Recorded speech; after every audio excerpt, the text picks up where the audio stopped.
नालासोपारा पूर्वेच्या central park मैदानाजवळ 3 व्यक्ती अंमली पदार्थ विक्री करण्यासाठी येणार असल्याची माहिती गुन्हे प्रकटीकरण शाखा 2च्या पथकाला मिळाली होती।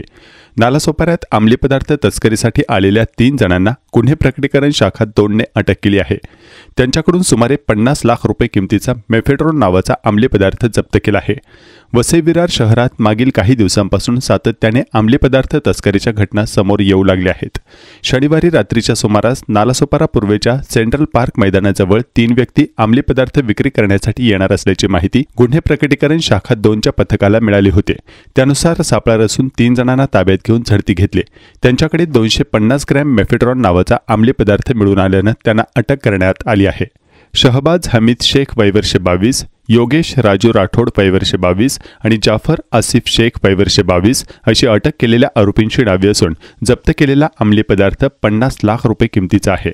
या प्रकरणी तुणीज पोलीस ठाण्यात गुंगीकारक औषधी द्रव्य आणि मनोवैज्ञानिक परिणाम करणारे पदार्थ अधिनियम 1985 म्हणजेच NDPS ॲक्ट कलम 8 क 22 क आणि 29 प्रमाणे गुन्हा नोंद करण्यात आला असून गुन्ह्याचा पुढील तपास तुणीज पोलीस करत आहेत। सदरची कारवाई गुन्हे प्रकटीकरण शाखा 2 वसई कक्षाचे पोलीस निरीक्षक अविराज कुराडे, सहाय्यक पोलीस निरीक्षक सागर शिंदे, सोपान पाटील, पोलीस उपनिरीक्षक अजित गीते, संजय नवले, मुकेश पवार, रवींद्र पवार, मनोज मोरे, चंदन मोरे, प्रफुल्ल पाटील, सचिन पाटील, जगदीश गोवारी आदींच्या पथकाने केली आहे।